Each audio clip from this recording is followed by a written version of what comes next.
So I'm thrilled to be doing U.S.-India security today, as it is in fact a bright spot. My name is Kathleen Hicks. I direct the International Security Program here. I'm delighted to be here at the invitation of Rick Rosso, a great colleague, and we've worked together before on U.S.-India defense work. And I am particularly delighted to have three real pros on this topic here with me today. To my immediate left, I have the Honorable Raymond Vickery. He's a non-resident senior associate here at CSIS with the Wadhwani Chair. And during the Clinton administration, Mr. Vickery served as Assistant Secretary of Commerce for Trade Development, where he was responsible for India in the department's Big Emerging Markets initiative. He's also a senior advisor at Albright Stonebridge. To his left is Vikram Singh, who is a senior fellow for national security at the Center for American Progress. Vikram was Vice President for National Security and International Policy from 2014 to 2017. He convened and served on CAP's task force on U.S.-India relations, and from 2009 to 2014, Mr. Singh held senior positions at the U.S. Departments of State and Defense, including as Deputy Assistant Secretary of Defense for South and Southeast Asia, and as Deputy Special Representative for Afghanistan and Pakistan. And then finally, we have Mr. Thomas Breckenridge, who is Vice President Global Sales India at Boeing Defense, Space, and Security. Prior to this, Mr. Breckenridge was the co-chairman of the Aerospace and Defense Committee of the American Chamber of Commerce in Japan. What we thought we would do today is provide you with a little bit of U.S.-India past, present, and future, the ghosts of U.S.-India security cooperation, past, present, and future.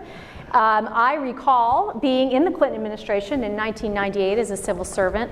At the time of the nuclear test, I recall having, I worked a non-proliferation portfolio among other things, so it was quite remarkable to see the enthusiasm of the Indian people around the acquisition of nuclear weapons and nuclear capability. And here we are, 30 years later, to the June 2016 joint statement, expressing the state of the U.S.-Indian defense relationship as quite strong. And now, of course, we have a recognition through the Congress of India as a major defense partner. So quite a journey. And so I thought what we would do is go, just as we have them seated here from past to present to future, talk a little bit about where we have been on this journey and where we're going. So over to you. Well, thank you very much, Kath. It is a pleasure to be here, and I want to thank my good friend Rick Rosso for being the Svengali who's put all this together. I'm very pleased to be working with Rick again. We met about 20 years ago. He's described himself as a fresh-faced kid with hair at the time. And it's great to be with the program here at CSIS. Since I'm the ghost of Christmas past, I want to take on what the characterization of the 1998 test has been for this as a wake-up call, and that I think is a very good description. But to have a wake-up call, you have to also have had a dawn, and then you had to have a night. And the night is the cold dark of estrangement, really. And I think to understand what has occurred in regard both to the dawn and to the wake-up call, you have to look back again at the night. And I'm particularly qualified to do that since I was in India in 64, 65 as a Fulbright student. Before the night really fell. And it fell, I think, basically on three basic principles. And the first one, of course, was the Cold War. The Cold War and the U.S. Allying with Pakistan was a tremendous and fundamental strategic factor. The second would be what I would label the license raj, which is not just the license raj, which you had to have a license to do everything. I think people here are familiar with that concept. Even to increase production, you had to have a license to produce more widgets to be able to do that. But it really was the whole Fabian socialist top-down command market economy, which came with a vengeance in the late 60s and 70s as IBM, Coca-Cola, import substitution, under Prime Minister Indira Gandhi became. And the third factor, I think, in the falling of that night, which we really don't give enough emphasis to, is the nuclear issue, characterized as nuclear apartheid by some in India. And I don't think there was a realization of how much it wounded the psyche, if you will, for us in 1968 to be insisting to India that it not only not have nuclear weapons, but it give up the possibility for all time of having nuclear weapons. And this is at a time when India strategically wanted to be seen and should have been seen as a fundamentally equal power in the great architecture of national security. India wanted to be seen as an equal to the United Kingdom that had nuclear weapons, because the United Kingdom had exploited them for 200-300 years. They wanted to be seen as an equal for the United States because many saw us as a successor to Britain in terms of an imperial power.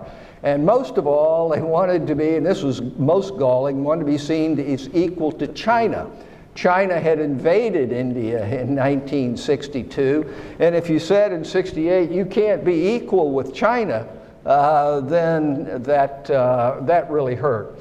So the whole third proposition about nuclear apartheid and the nuclear issue was really as much about equality. It was about national status as it was in terms of the pure strategic considerations that came about. Well, what happened is that the dawn really broke not in 1998, but in 1991. And the first two factors I've indicated, the Cold War, it was pretty much gone as such because the Soviet Union fell. The second factor in terms of the vengeance of top-down license raj also went away. India had its back to the wall. It couldn't pay its bills. Under the leadership of Manmohan Singh and Prime Minister Rao, there was a doing away with the license raj. Now that wasn't complete, and we had a very apt discussion earlier this afternoon about that. But those two went away, but the third one didn't go away, and that was the whole nuclear issue. And what happened, because I was there, Kath, at that time, was we went in the United States into kind of a slumber of optimism. Things were going so great. India said it would be a founding member of the WTO. I helped organize Ron Brown's trip out there in 1995. We signed billions of dollars worth of deals. Everything seemed to be looking up. In '96, we even got India to join on the Information Technology Agreement. I was there in Singapore, and nobody said they'd sign up, but they did sign up. And the militaries were talking to each other, and things seemed to be going along pretty well. But when the BJP put into its manifesto that it was going to induct the nuclear option, people on this side of the water didn't realize that induct means what it says. And what they did was just follow through on what they said. Well, there was immediate outrage, of course.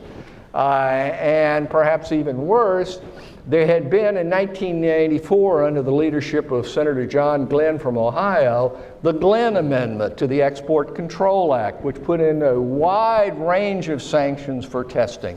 Not only XM, OPEC credits, agricultural credits, aid of any kind, but we even had gone so far as to say we were going to go to the supposedly independent multilateral bodies, the IMF and World Bank, and we were going to vote against India and prevent them from being able to get the kind of help that they needed.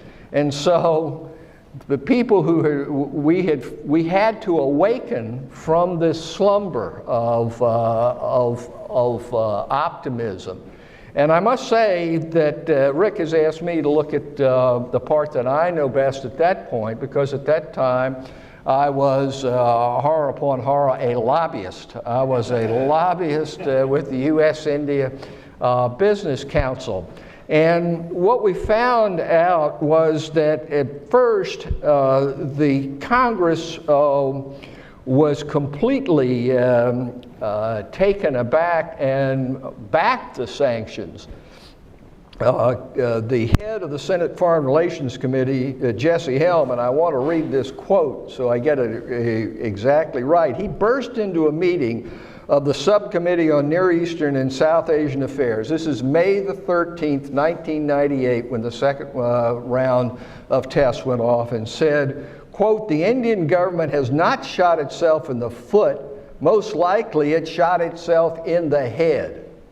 And that was the mindset, and that was the way in which where we had to come back for. However, look what happened. By the end of 1998, there was waiver authority on a temporary basis. By the end of 1990, that waiver authority was made permanent. By the end of 2001, the sanctions were completely gone. By 2008, we had a civil nuclear deal with India, and today India is a major defense partner of the United States. Well, what happened in that regard? Well, I know that causation is a very difficult philosophical problem, and I know that because I was instructed in it by a professor of Buddhist philosophy at the University of Sri Lanka at Peradeniya. And if you try to follow that and really figure out how things are caused, it becomes very difficult. But let me just tell you from a lobbyist point of view how it happened. The way it happened in terms of the Congress turning around was to be able to find folks who had an interest in seeing a change and hooking up, linking with those people in the Congress that did. And a fundamental part of it, of course, was putting together coalition, and a fundamental part of that was the Indian American community. Thanks to Indian Americans across the nation, but led by my good friend Swadesh Chatterjee from North Carolina, they went to Jesse Helms, who's from North Carolina, and started that process of why it is that India would need to have nuclear weapons. And the analogy which was used was, well, look, suppose Canada had nuclear weapons and Mexico had nuclear weapons and you didn't have any. What would you want to do? And that was a strong argument. A strong point, though, was that Senator Helms awakened to the fact that his opposition to the Comprehensive Test Ban Treaty was linked to this. But then what happened after that, and I won't go into the details. You could buy my book. It's sold in the hundreds. It's called, it's called The Eagle and the Elephant, Strategic Aspects of U.S.-India Economic Engagement. It's a whole chapter as to how this coalition was put together. But basically, just Sam Brownback was senator from Kansas at that time. Yes, he's the same guy, just became the ambassador under this administration. Senator Brownback was not only on foreign relations as the head of the subcommittee that had jurisdiction over South Asia, but he was also on the Appropriations Committee. And more importantly, there had been an upsurge in the sale of wheat at that time, still at a very low level. But there was a memory of almost 1 million tons going out from the United States in the early 90s, not to mention the 7 million tons or so in the earlier heyday. And wheat farmers in Kansas had an interest in that. And it's very interesting that the first relief from the sanctions happened weeks after that, and it was the lifting of the agricultural credits that went into the Export Control Act. You wouldn't usually think of those things being linked up, but that's the way Congress works. Now, after that, you have to look again at what interests are. The biggest export of Kansas is not wheat. It is connected to the aerospace industry. And Tom's great company buys a lot of those fuselages and parts in there. And there are a couple of companies that export whole aircraft. And so there was a concern there as well, and that was built upon, and we built upon it by putting together the coalition with Indian Americans, with the business community, and people who were from the academic think tank community here. And that same coalition then, when the George W. Bush administration seized this issue, they could see that in spite of what had happened on the first 2 points I talked about in regard to the Cold War and regard to the license raj, we still had to resolve and work on the business of the nuclear issue. And so on July 18th, 2005, there was a joint statement. And then in 2008, through the use of this coalition, we were able to get that change. Now, Rick has asked me to look not just at the past, Kath, if I might. I'll just say a couple of words about the future. One, I think that those three issues are still fundamental in regard to what happens in the strategic security area. The fact is that these economic issues and the strategic issues, military issues, are joined at the hip. And this idea that somehow we're going to handle strategic issues over here and economic issues over there and people aren't going to be talking to, that's ridiculous. These things are are together.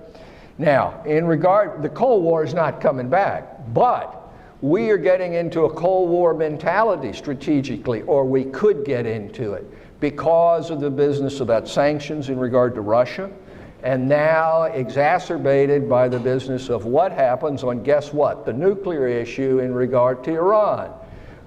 And India has great strategic commitments. The port of Chabahar, I'm sure we'll hear more about that. They're not going to give that up. And that's still fundamental. That problem is still there and needs to be attacked. Same thing in regard to the license raj.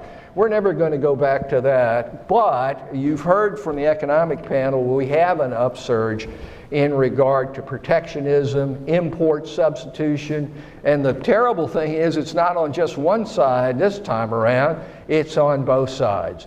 And let's not forget this nuclear issue. It's true we're not going to have a fight over civil nuclear, but as Rick has pointed out, we've talked about, there hasn't been 1 kilowatt of electricity produced by a U.S.-India nuclear project since the deal was signed. Even more worrisome than that, from a strategic point of view, is that India is still not completely integrated into the architecture of what happens in terms of nuclear matters worldwide. They're not a member of the nuclear suppliers group. They're not being consulted in terms of what the strategy is. We do not have that. And I'm sure other people in the panel are going to go into that in more detail. Just in closing my opening remarks, Rick said, and this has been the question to all the panel, did you expect that this would have gone further in terms of the U.S.-India relationship or what? And I've heard people say, oh, well, we couldn't imagine that it would be this great. I mean, we have $125 billion worth of trade, and we're doing Project Malabar, and we've got all these things. I, for one, had thought it would go a lot farther.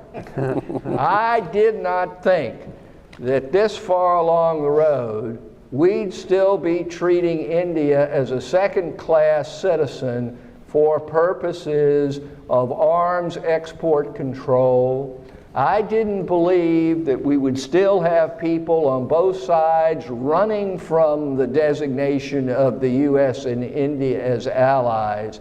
And I, quite frankly, thought that we would have gotten a lot further along in this. And that's one of the reasons that I'm working with some of the same people who were involved in the coalition the first time around, but the U.S.-India Friendship Council, getting advice from people like folks at CSIS, to be able to do this, because the lesson is that the price of an upward swing, a continued upward swing between the United States and India in strategic matters, the price is eternal vigilance and care for the relationship. The truth is that the U.S. and India are a lot alike, and we do have values in common, but we're not so much alike that this thing can be put on autopilot. And without that care, attention, and vigilance, being awake, if you will, to it, it won't go forward. Thanks, Kath. Great, thank you. Vikram, how about your take on where we are? Where we are, the ghost of Christmas present. Does that make you Scrooge or Rick? Who's Scrooge? Scrooge is the one getting the ghosts. Yeah. I guess okay. I'm Scrooge. That's you. You're Scrooge. Okay. So, well, you have hope ahead of you. Don't worry about it. So thank you, Ray, and thank you, Rick, Kath, CSIS for pulling this together. It is kind of a momentous anniversary, right? I mean, somebody made, you made the glass, is it a glass half full or glass half empty? I often tell people, if you want to know whether you're an optimist or you're a pessimist at heart, tell me how you feel about the U.S.-India relationship, and I'll tell you whether you're an optimist or a pessimist. So I'm generally an optimist, but there's a lot of reasons to look at the U.S.-India relationship as either half full or half empty, depending on sort of how you feel about things. My feeling was, after the nuclear tests, the fact is, we backed out of that, what was a cul-de-sac for this relationship, really very quickly. I mean, 5 years later, we were like, next steps in the strategic partnership and moving towards a civil nuclear deal. And that's actually not a very typical kind of scenario or timeline in these sorts of things. Normally, when you have sanctions like this fall for something like, nuclear issues, you're really mired in a problem for a long time. So I feel like there's been an effort on both sides to right the ship when it goes off kilter. And Ambassador Sarna opened with that great line about estrangement means there had to be affection, in the underlying the relationship. And I think that it is I think that's true. It's basically a steady relationship, but it's not some sort of a fairy tale. And it comes along with sort of episodic calamities, which we've heard a bunch of, actually. And then sometimes they're smaller, a diplomat gets arrested in New York, that kind of a thing. These sort of episodic incidents that tend to characterize this relationship and always seem like they could really derail things, but then we sort of come back from the brink. So I'll end with talking about the next one of those that is on the horizon. Basically, I've been asked to reflect on what's working and what could be improved. And in terms of strategic and defense cooperation issues, my India experience sort of spans the what's working time frame, right? I was my first India desk job at the Pentagon was in the Rumsfeld Pentagon late 2003, and I was in charge of, how are we going to handle missile technology issues in the next steps in the strategic partnership, and this is, so for me, I've seen sort of this as a continual upward slope with some bumps, but, getting to 15 billion in trade, defense trade and things like that. When I first looked at it, that seemed like a really far off. That seemed like a really far off dream. I didn't really think that India would be buying Apaches or that kind of. That was so. It seems like that's been a pretty good trajectory. We've been sort of steadily going. So what's working is quite a lot, but paradoxically, I kind of think from a strategic standpoint, in terms of realizing the lofty rhetoric and the aims and the potential of this relationship, the fact that quite a lot is working on defense actually can be a problem, because it actually tends to temper the sense of trying to go for something big, trying to move to the next level. It's kind of like we were like, whoo, we did that nuclear thing, and now like we never need to do anything big like that again. And I'm not really sure that that's true. So I'll talk a little bit about why I think that's not true, and why I think there could be some big steps that are worth trying to do. A little bit about what's going right, and let's look at it from each country's perspective. So one of the challenges with India has been understanding how procurement's going to work, understanding how competition is going to work. What is India's modernization going to actually look like? Where can the United States and US companies really get in and benefit and not be frustrated, and other partners too. So you have lots of fits and starts, and things happen and get rolled back, and there's still a lot of corruption. There's all sorts of problems there. So, India is, has been pretty clear about where it wants to go on some procurement changes, and very clear about where it wants to go on defense production. I mean, they're hoping to sort of have a 40-fold increase, it's not quite 40, but close to that, in defense exports by the middle of the 2020s. So, 7 years, 30 to 40-fold increase in defense exports is what India wants. Well, to get to that would require certain things, including certain types of cooperation with countries like the United States, because it isn't going to happen as just an indigenous activity.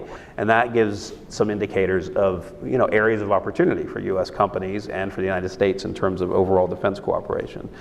India has also formed just recently this Defense Planning Committee. From my standpoint, this is led by National Security Advisor Doval. It is a joint, it's inter-services, so all the service chiefs are on it. Finance people are on it. Procurement people are on it. And it is supposed to potentially do something that India's just never done, which is really look at a cross-cutting defense strategy, look at how it relates to how defense diplomacy is done by India, look at how to prioritize and accelerate things that are critical strategic requirements that they actually identify as strategic priorities. One of the interesting things about India is that everyone involved with defense in India knows they need to modernize. They don't seem to necessarily have a sense of for what priorities, what matters most. There really isn't a clear tie to India's national strategy, where India wants to go, and how defense fits into that, and how it fits in with the other tools of India's national power, which is a real impediment for the United States trying to cooperate with India, because we can't figure out, okay, when we look at US national interest, US national security strategy, US national defense strategy, where does that mesh with India, and how can we make those be the things that we devote the most of our energy to? India's also done some more, parochial things, but technically, if there's tech transfer, you could lift the limits on FDI caps, things like that give us a lot of, there's a lot of sort of hope and energy, and for the most part, the defense sector here is still pretty bullish. A lot of companies say it hasn't been as fast as we wanted. We've had too many setbacks, but there's big things out on the horizon. India's going to be building aircraft carriers. India's going to be procuring submarines. India's got an awful lot of, fighters to procure. And all of those have been these fit and start up and down things, but they all also are things where people are like, okay, we know how it's conceivable for this to work and to land with us if we're in the US defense sector. And we're willing to offer things, and we have this backing of the government to offer things that we might not have been able to do before in the United States. So in the US, things are actually, there's a lot of positive movement too. I do think that the United States has sort of now a serial commitment to figuring out how to give India the most it can in terms of technology transfer and things. I'm the first person who actually asked the lawyers, can I put this sentence in a document that I'm sharing with the Indians, which was India is treated the same way as NATO allies for the purposes of XYZ. And can I say this and have it be factual? And basically, when it got down to it, the answer was yes, but they don't like it, because we actually treat our allies in the same way that we treat India, which is they find it kind of annoying, right? I mean, we have end-use requirements, verification, we have monitoring, we have all sorts of, and all of our allies have signed all of those multi-initialed agreements that India, struggles to get to yes on. That's the difference, is that we don't have the same, we haven't been able to secure with India the same, bilateral agreements as we have with others. And that's the limit. It's not the limit of like India is somehow not trusted, or India is, there's actually a pretty big push to fight that within the US government. But without those instruments, it becomes very hard. We have laws, we have rules, we end up having to follow them, we have to find ways to work around them, you have to get exemptions. Everything is harder with India. But I have steadily seen over 3 administrations, and looking in on the Trump administration, that from a policy standpoint, policymakers want to make it work with India. For the most part, they want to get, if you can get it to India, we want to get it to India. And they're willing to go through an awful lot of pain to try to do that. So, meaning within our own system, fighting our own system. So that's a positive thing. Ken Juster said last month, we're going to be very forward-leaning on tech transfer and helping India with indigenous production on defense. So that's the U.S. ambassador, a few weeks ago, articulating that we want to go that way. We sometimes just get in our own way, but partly that's because India won't sign simple things like, how will you keep our sensitive information secure? That would be helpful. The co-production stuff, the model was the C-130s and the tail sections. You guys are doing fuselages in, I think, Hyderabad. Like, there's a model for the bits and pieces. This is a step on the way to what India wants to achieve in terms of indigenous production. And those steps are going to lead, potentially, India to do something that is very hard, which is to create a defense industrial base where really none of the ingredients for an defense industrial base actually exist. And that's a competitive advantage for the United States, because they're not going to get there on their own. They need to have this kind of cooperation. Operationally, we do a ton together, right? You've got the Quad that's looking not just at strategic issues, but now even like at economic issues. How do we find ways to compete with China's Belt and Road Initiative in parts of the world? There's not a lot there, but there's the sort of ingredients for it. You have all of the exercises and all, as everyone always cites, and we've been citing for over a decade, that we do more exercises with India, or India does more exercises with the United States than with any other partner, et cetera, et cetera. So that all looks good, but now I get back to my initial paradox. But it really isn't strategic yet. We just haven't gotten there. We need a lot of help filling out, like, what does it mean to be, I can't remember the exact phrase, but the democratic standard bearers or whatever. What does it mean for us to put some sort of flesh onto that, what that means? What does it mean to implement what it is to be major defense partners? There is not an implementation roadmap of any sort of substance. It is just like we are, so it's good. But it really, to be real, to get us somewhere, it needs to have steps in it. It needs to have goals in it, and it needs to have a joint vision for making major defense partners mean something more than something that just makes us feel good. Rick was on this task force that we did on India at the Center for American Progress. On the defense section, a couple of the things we sort of talked about. One was specifically recommended a joint implementation roadmap for the major defense partner declaration. And another was, this is where it falls on the United States, is if you're making a bet, if you're placing a bet, you kind of have to go for it. You can't keep sort of hedging. And so we recommended the concept of India having a strategic advantage. So that it's basically saying it's in the United States' overwhelming strategic interest that were it to come to a bad situation vis-a-vis China, vis-a-vis Pakistan, vis-a-vis transnational threats in the region, it is in the United States' interest for India to basically be on the winning side. So it's a little bit like a qualitative military edge for Israel, which is an established U.S. Policy. It's that sort of, but that would serve a couple of purposes. One, it would be a pretty strong demonstration of the seriousness of the United States about this commitment.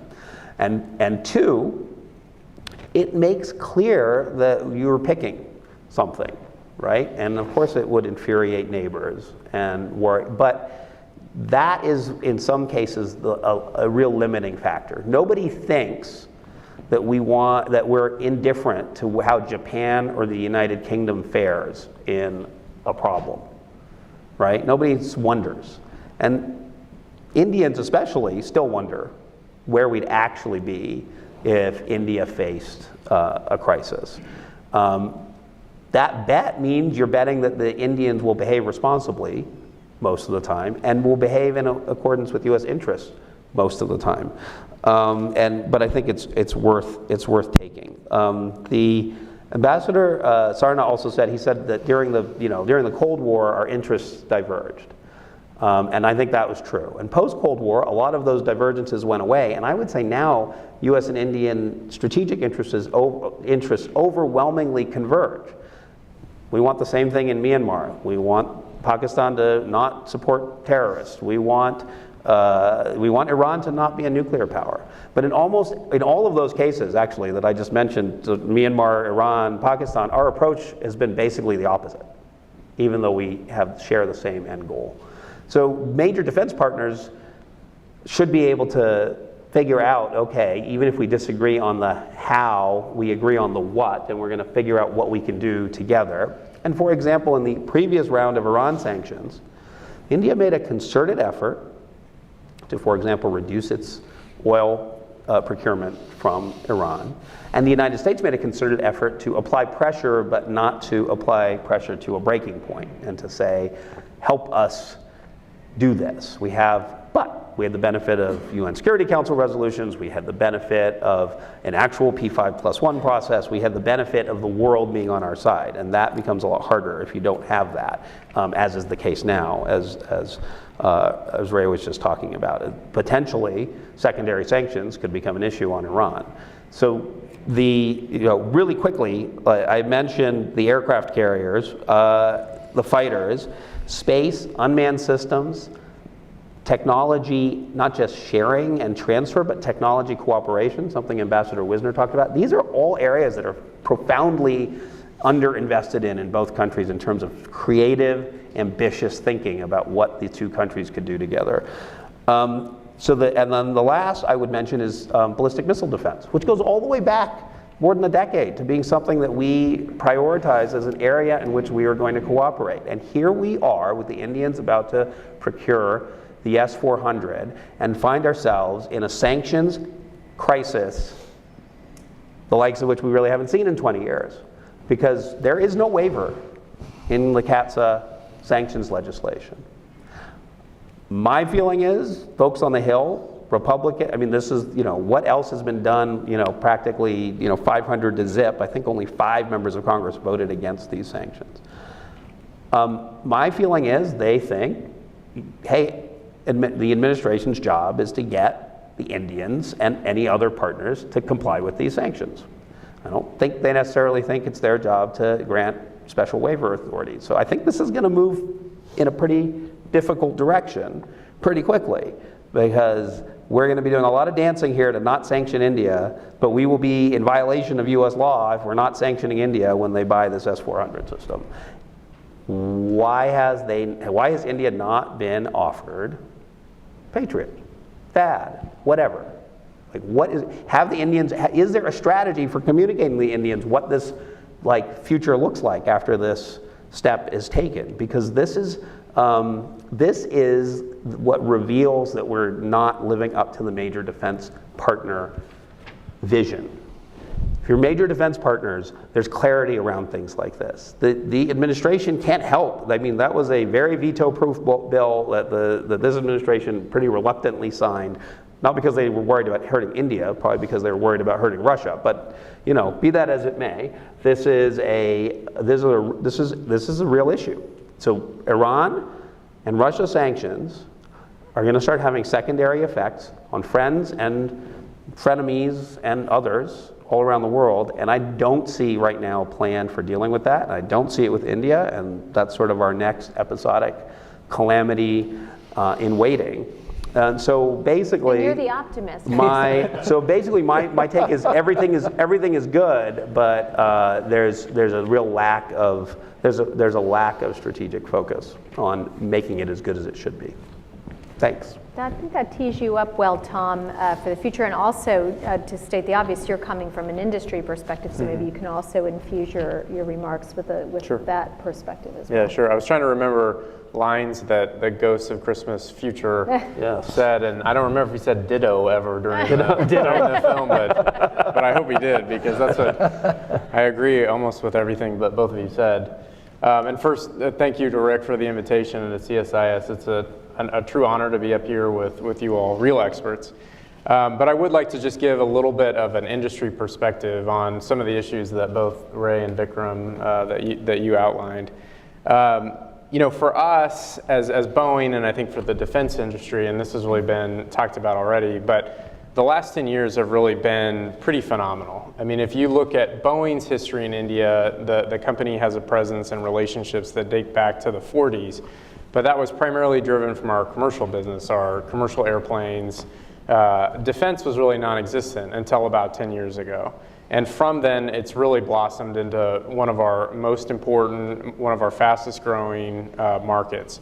It started in 2009 with the sale of C-17 aircraft, and that's been quickly followed by sales of head-of-state aircraft, of P-8, of Apache, of Chinook, Harpoon, you name it. So it's been a very good experience for Boeing. So we're getting back to who's half empty, half full. We're definitely half full, and we're definitely, as a company, all in on India. I mean, partially because of the positive experience that we've had, partially because, as the last panel indicated, the significant economic growth that's ahead of us, the convergence of the shared interests between the US and India. So this is a long road ahead that, as a company, we see to be in India and making investments there.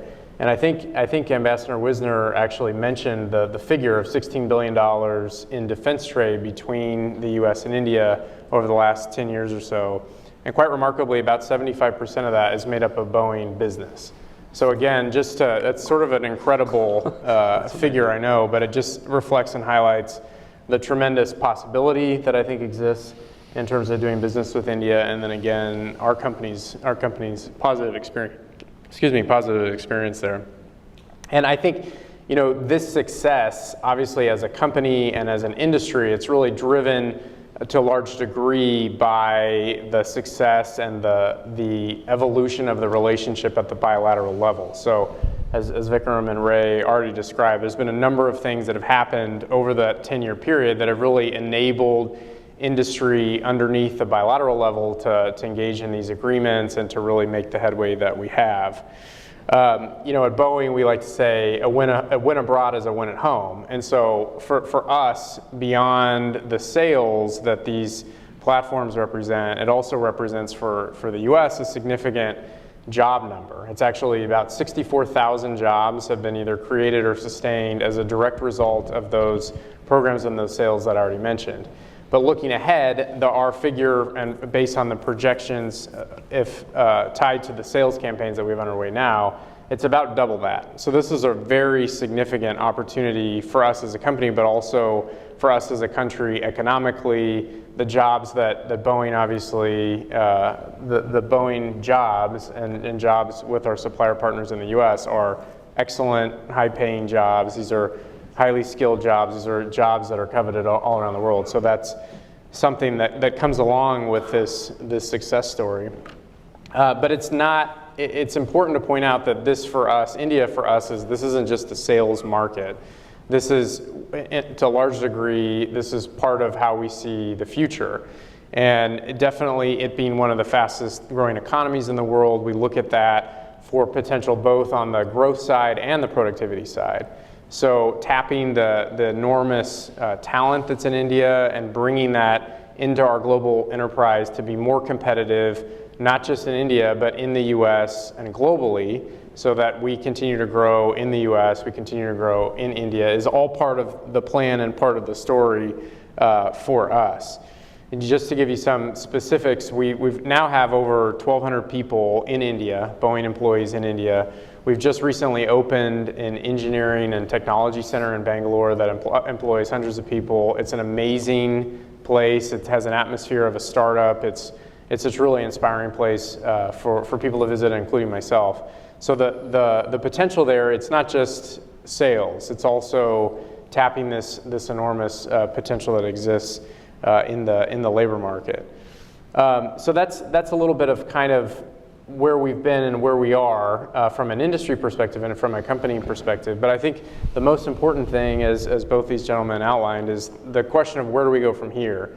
And despite or maybe because of the significant success that we've had, thinking about how to take that to the next level is really important. And I liked how you phrased it in terms of the slumber of success, and making sure that we're avoiding that inclination to kind of, well, it's been so great and we've done so well, so let's just kind of ride it out.